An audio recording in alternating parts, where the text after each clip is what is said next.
Hər il buraxılış imtahanlarında düşən müddəa və fakt haqqında gözəl bir video təqdim edirsə, ümid edirəm ki, bu videodan sonra uşaqların belə bir problemi qalmayacaq. Ən azından 5 balınız bu videoda var. Sonuna kimi izləyin.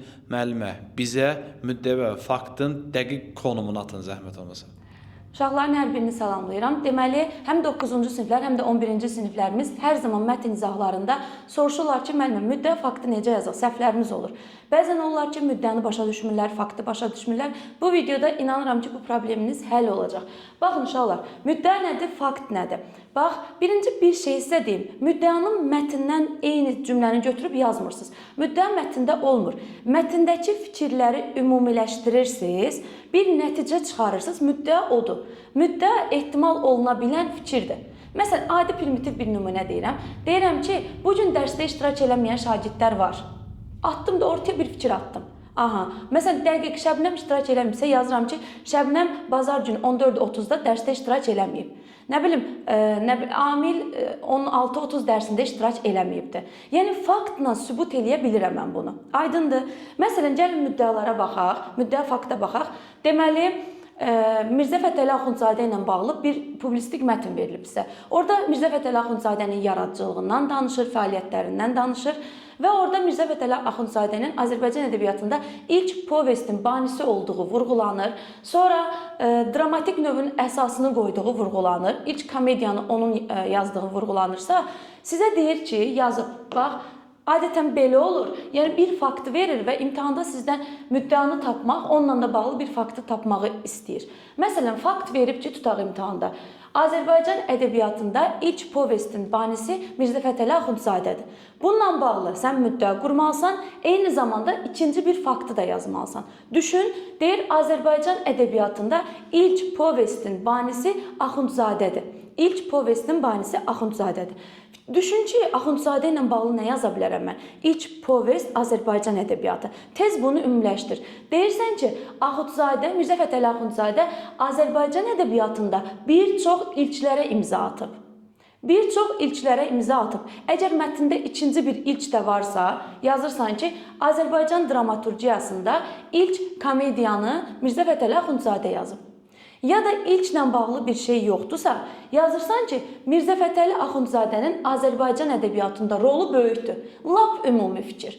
Azərbaycan ədəbiyyatında rolu böyük olan şəxslərdən biri də Mirzə Fətəli Axundzadədir. Yazırsan ki, ilk povestin müəllifidir. Başqa bir əsəri varsa yazırsan, filan əsəri yazıbdır. Nə bilim, yaradıcılığında nələrdən istifadə edibdir. Bununla bağlı yazıb faktla onu sübut edirsən.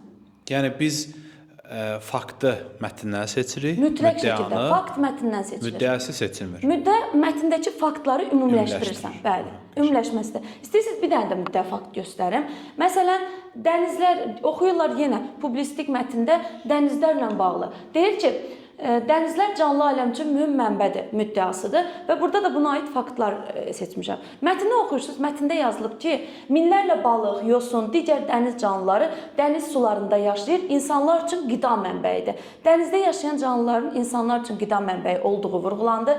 Sonra oksigen istehsal edən fitoplanktonun əsas yaşayışı mühitidir dənizlər.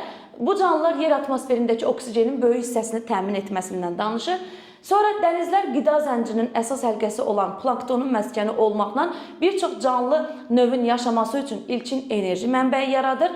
Dənizlər dərman istehsalında istifadə olunan bir çox bioloji maddələrin mənbəyidir. Bəzi dəniz canlılarından alınan maddələr tibbdə müalicə məqsədi ilə tətbiq olunur. Bəzi, məsələn, dənizdə yaşayan heyvanlar deyək də, digər dəniz heyvanlarına yem olur. Bunların nəslinin artmasına, nə bilim, yaşamaları üçün şərait yaradır. Bu tip ifadələr verilib də, düzdür? Sən bir dənə sənə fakt verib. Bir dənə fakt verib ki, deyir, minlərlə balıq, yosun, digər canlılar dəniz sularında yaşayır və insanların qida mənbəyini təşkil edir. Bu faktı verib ki, insanlar dənizdəki, yəni dəniz canlıları ilə qidalanırlar. Bu faktı verib. Sən nə müddəa yaza bilərsən? Bax, insanlar dəniz canlıları ilə qidalanırlar. Nə müddəa yaza bilərik? Bax, ümumi nə müddəa yaza bilərik? Deyə bilərik ki, dənizlər canlı aləm üçün mühüm mənbədir. Dənizlər canlı aləmin yaşaması üçün mühüm mənbədir. Dedik bunu. Dediniz, çünki canlı aləmin var olması üçün dənizlər də olmalıdır. Və həmin o canlı aləmin varlığı ilə bağlı ikinci faktı yaz.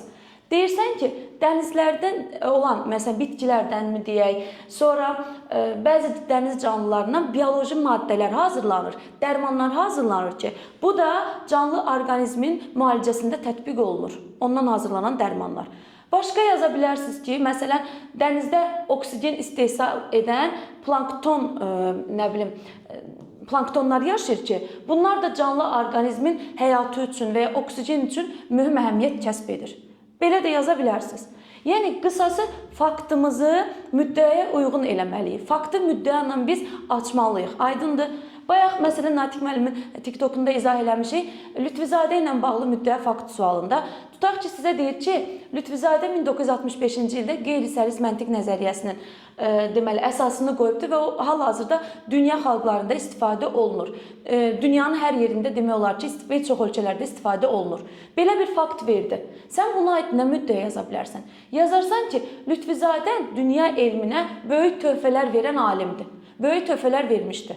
İndi ikinci Lütfuzadənin dünyaya nə töhfəsi var, onu yazırsan. Yazırsan ki, süni intellekt və idarəetmə nəzəriyyəsi sahəsində yazdığı məqalələr bir çox dünya universitetlərində istifadə olunur. Yəni, sən faktını dəqiq fikirlər seçməklə yazırsan. Bunları ümumiləşdirəndə bir müddəan ortaya çıxır. Müddəa. Aydındır. Məsələn, deyirsən ki, bir naziri götürsən, elm və təhsil naziri. Deyirsən ki, elm və təhsil naziri xaricdən bədii əsərləri seçib tərcümə elətdirdi. Elm və təhsil naziri məktəblərdə, deyək, kompüter sistemi olmayan məktəblərdə kompüter sisteminin bərpası ilə bağlı qərarlar verdi. Müəllimlərə diqqət və qayğısını heç zaman əsirgəmir. Elm və təhsil nazirimiz müəllimlərə diqqət və qayğısını, eyni zamanda şagirdlərə diqqət və qayğısını heç zaman əsirgəmir. Belə bir mətn oxumusunuz da, düzdür? Bir dənə müddəə ortaya atırıq. Deyirik ki, elm və təhsil naziri təhsilimiz üçün, təhsilimizin gələcəyi üçün çalışır. Düzdür? Fikir atdım ortaya. Sübut elədin ki, kompüter sistemi yaradıbdır, müəllimlərə diqqətini əsirgəməyibdir, şagirdlərə diqqətini əsirgəməyibdir. Uşaqlar mətn daha ciddiyə almayan. Hə, sonra deyirsiniz ki, deməli, əvvəl nə dedim, yadımdan çıxdı. Yəni, elm və təhsil nazirinin fəaliyyəti ilə bağlı olan faktları seçib yazırsınız. Çox asandır əslində. Yəni, hazır 5 balınız və ya 10 balınız əlinizin altındadır. Niyə itəlirsiniz ki bunu?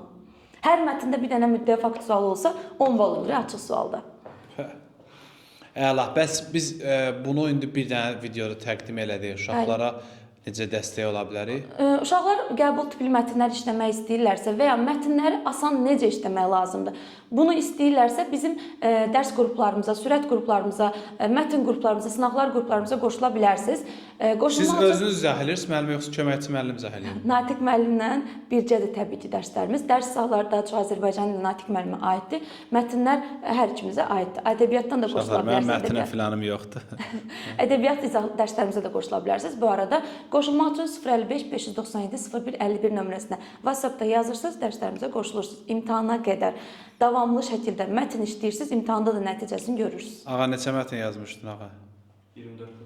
24 dənə. Düz yazmışdın. Ağa. Ağa, uşaqlar, ağa kimi adam yazıbsa, hə, ağa kimi, demə hamı yaza bilər bunu. Bu tipsiz yazıbsa hamımız yazarsınız. Yəni, ümidini mətnə bağlayan abituriyentlərimiz üçün əladır. Əla, qəşəng. Xilas yolu mətnlər olan birinci qruplar var.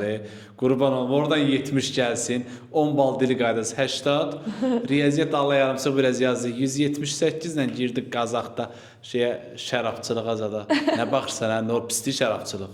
Nə olub ki? Belə inşallah. Çox sağ olun uşaqlar, müəllimə çox sağ olun, təşəkkür. Uşaqlar, bilirsiniz də orada belə tık edirsiniz, böyle gözə şirin barmaq lazım. Bir dənə vurursunuz, tık edirsiniz, yıxılmışdım. Ondan sonra vəssalam. Sağ olun.